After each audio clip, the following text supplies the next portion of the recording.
Ancient teachings never warned against silence. They warned against unnecessary words, because every explanation weakens the invisible center from which real authority flows.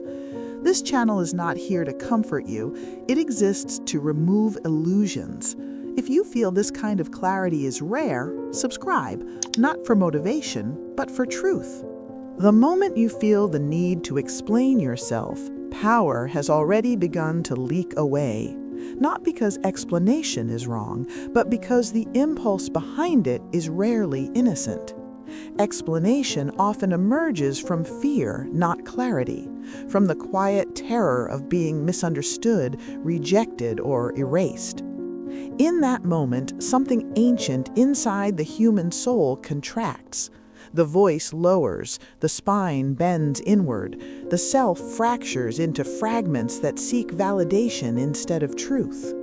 There is a paradox hidden here, one most seekers never question. The more a person explains who they are, the less solid that identity becomes. The mind believes it is protecting itself, but it is actually dissolving its center. The explanation becomes a ritual offering to other people's perceptions, and each word subtly hands authority away. The seeker does not notice this loss because it happens invisibly, beneath language, within the astral currents that surround thought itself. Ancient traditions warned about this without naming it directly. They spoke of silence as power, not as passivity, but as containment. Words, once released, move through the astral light and bind the speaker to the expectations of the listener. Every explanation creates a thread. Enough threads form a net, and soon the soul finds itself moving not from inner law, but from the pressure of imagined judgment. There is a story whispered among occult circles, attributed to a wandering disciple who once studied under a nameless teacher in the East. The disciple asked why his progress felt blocked despite years of study. The teacher did not answer. Instead, he watched silently as the disciple continued speaking, justifying his devotion, his suffering, his worth. When the disciple finally stopped, exhausted by his own words, the teacher said only this: "You have built a house of mirrors and call it a path." The disciple did not understand. That night he dreamed of shouting into a cavern where every word returned distorted, louder, heavier, until he could no longer hear his own voice. This is where the pain begins. You feel it as tension in the chest when you are misunderstood, as the urge to clarify, defend, correct. You explain your intentions, you explain your past, you explain your depth. And still, something feels wrong. The more you speak, the less seen you feel. It is not because others are cruel, but because the soul was never meant to negotiate its existence. The human soul aches when it is forced into performance. The seeker becomes tired, not from effort, but from constant self-translation. Identity becomes fragmented, scattered across other people's interpretations. Spiritual exhaustion sets in. You feel distant from life, as if you are always slightly outside your own center, watching yourself act. Occult teaching speaks of two selves. One moves from inner law, the other reacts to external currents. The lower mind believes explanation brings control. In truth, it strengthens Maya, the illusion that reality must be managed through approval. Karma responds not to words, but to alignment.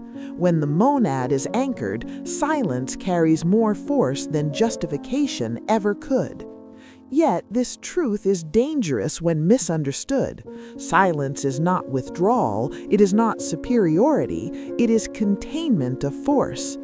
When explanation stops prematurely, without inner clarity, confusion deepens. The astral light records intention, not performance. Power does not vanish when you are misunderstood. It vanishes when you try to correct the misunderstanding instead of remaining whole. And this is only the outer layer of the teaching. Silence becomes threatening the moment the ego realizes it can no longer hide inside language. Words have always been its refuge. Through explanation, the lower self shapes narratives, edits perception, and negotiates value. When that mechanism is removed, something raw is exposed, a trembling center that no longer knows how to protect itself through reason. Here lies the deeper contradiction. Those who explain the most often believe they are being honest. In reality, they are unconsciously pleading with the world to stabilize their self-image. The need to be understood is not born from truth, but from insecurity about one's own position within the inner hierarchy of being. The soul that knows itself does not require witnesses. Occult philosophy speaks of the astral light as a mirror field. Every thought, every spoken justification leaves an imprint. Over time, these imprints attract similar currents. A person who constantly explains attracts misunderstanding. A person who constantly defends attracts accusation. This is not punishment, it is resonance. The lower mind cannot comprehend this law because it believes cause and effect operate only on the surface of events. An old symbolic account tells of a woman who sought esoteric knowledge and gained the ability to read subtle currents. She noticed that those who spoke least carried the strongest presence. When she asked why, she was shown a vision. Two figures stood before a crowd. One spoke endlessly about wisdom, the other remained silent. In the astral realm, the speaker appeared fragmented, his energy leaking through his words. The silent figure stood intact, luminous, immovable. The crowd moved toward the second without knowing why. This image reveals something uncomfortable. Power does not announce itself, it organizes space around it. When you stop explaining, you remove the invitation for others to rearrange you. This creates unease. People feel the absence immediately. They sense that access has been withdrawn, though nothing aggressive has occurred.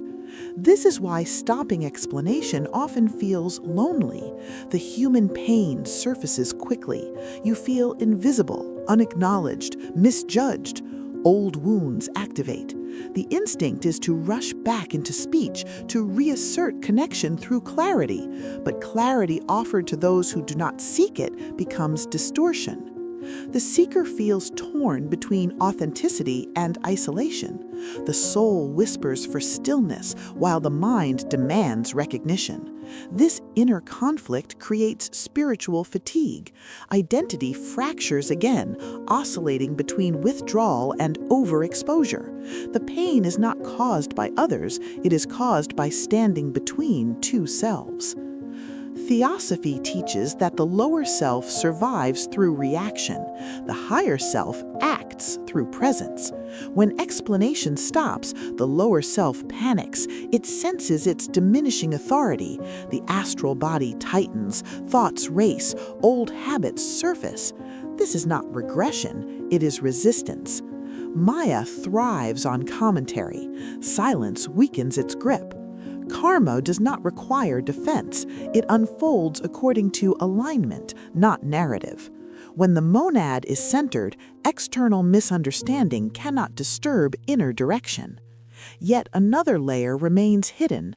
Silence without awareness becomes repression. Withholding words without inner grounding creates shadow.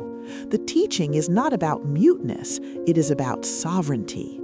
When explanation ends, something else begins, but only if the self that remains is real. True power returns not when silence is adopted, but when the need for explanation dissolves entirely. This distinction is crucial. Many attempt silence as a tactic, a withdrawal meant to regain control. But the astral field recognizes intention instantly. Tactical silence still leaks insecurity.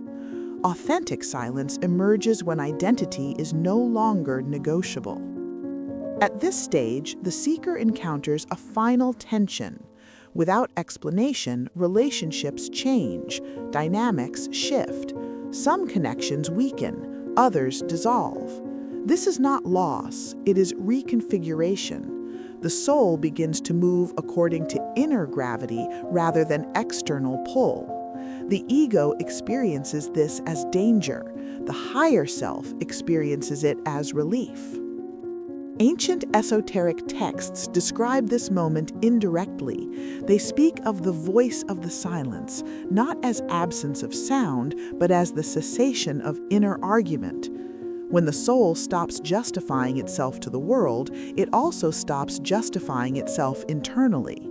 This is where power condenses. A symbolic vision preserved in occult literature tells of a seeker standing before two doors. One door bore inscriptions explaining truth in countless forms. The other was unmarked. When the seeker asked which to enter, a voice replied, "The explained door leads to repetition. The silent door leads to knowing." The seeker hesitated, then chose the unmarked door and disappeared from the record entirely.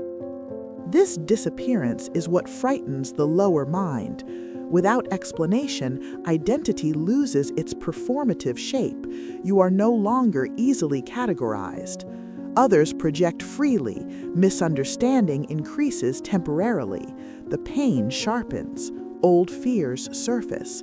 The desire to correct returns with force. You feel the ache of being unseen. The temptation to re-enter narrative arises. This is the final test. The human soul trembles here.